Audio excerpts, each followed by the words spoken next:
তাহাজ্জুদ এমন এক ঔষধ যার কাছে প্রতিটা ক্ষতের চিকিৎসা আছে। শুধু তোমাকে বিশ্বাস রাখতে হবে। তো সেই ক্ষত ভরে যাবে। যেটা তোমার মনে হয় যে কখনো সারবে না, জীবনের মোড় পাল্টাতে তাহাজ্জুদ পড়া এবং শেষ রাতের কান্নার মতো শক্তিশালী আর কিছুই নেই। দুনিয়ার সবাই যখন ঘুমে বিভোর, তুমি তখন রবের সামনে দাঁড়িয়ে আছো। এর চেয়ে তৃপ্তিদায়ক আর কি আছে? যখন রাতে উঠে আল্লাহকে তোমার দুঃখ শোনাও, প্রতি রাতে তার সাথে কথা বলার জন্য নিজের ঘুমকে ত্যাগ করো, নিজের চাপা কান্না, নিজের দুঃখ কষ্ট সব আল্লাহকে বলো। তো আল্লাহ তোমার সেই কষ্টকে তোমার খুশিতে রূপান্তরিত করে দেন। তাহাজ্জুদের নামাজের জন্য কোনো বয়সের সীমা নেই। যার কাজ আটকে আছে, যে মুশকিলে ডুবে আছে, শান্তির খোঁজে আছে, সন্তানের আশায় আছে। এটা সেই সময় যখন সবার আরজি শোনা হয়। ব্যাস, ঘুমকে কুরবান করতে হবে আর রবকে রাজি করতে লেগে যেতে হবে। তিনি তার বান্দার অনেক কাছে এবং তিনি কাছে থেকেই তার বান্দার প্রতিটা হাজতকে শোনেন। শুধু তোমাকে আমল করতে হবে। কোরবানি দিতে হবে তোমার ঘুমকে, আর তারপর সব আদায় হয়ে যাবে। তোমার তাহাজ্জুদ পর্যন্ত আসার এই দলিল যে তোমার দোয়া কবুল করা হয়েছে। তাহাজ্জুদের প্রতিটা দোয়া কবুল হয় যদি তোমার কোনো কাজ আটকে থাকে বা তুমি পেরেশানিতে ঘিরে থাকো আর তোমার এটা মনে হয় যে এখন আর কিছুই হতে পারে না, কোনো রাস্তা দেখতে পাচ্ছ না। তো তুমি তাহাজ্জুদ পড়া শুরু করো। মাশাআল্লাহ, তাহাজ্জুদের দোয়া অবাস্তবকে বাস্তব করতে পারে। যেটা তোমার মনে হচ্ছে যে এই মাসালার কোনো সমাধান নেই, তো তুমি আজ থেকে তাহাজ্জুদ শুরু করো।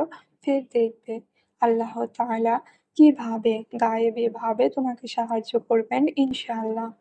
তাহাজ্জুদের নামাজে তুমি সেই শান্তি পাবে যার জন্য তুমি সারাদিন পেরেশানিতে থাকো। ওভার থিংকিং করে, করে সেটা মাঝরাতে ১০ মিনিট তোমার পুরো দিনের ঔষধের কাজ করবে। না কোনো টেনশন তোমার কাছে আসবে, আর না কোনো নিরাশা তোমাকে স্পর্শ করবে।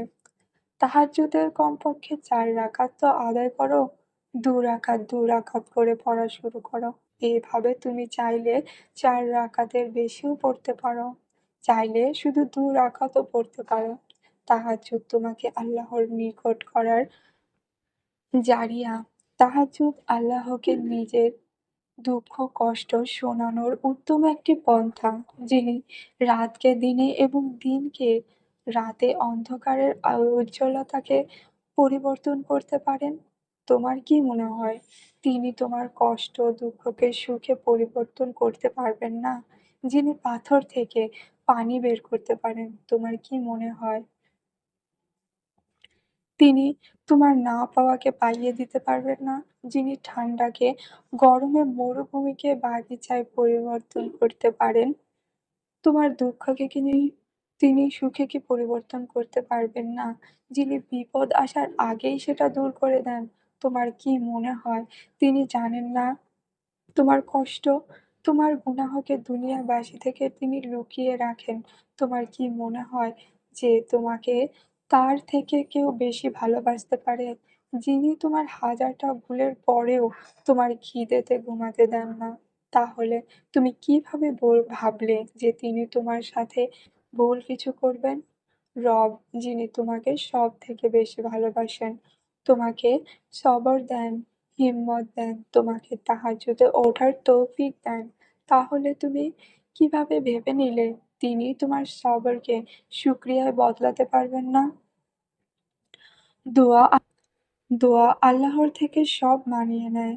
কিন্তু এমনটা তখন হয় যখন দোয়াটা শক্তিশালী হয়। আর দোয়াকে শক্তিশালী করে তোমার তরফ, তোমার বিশ্বাস, তোমার সবর।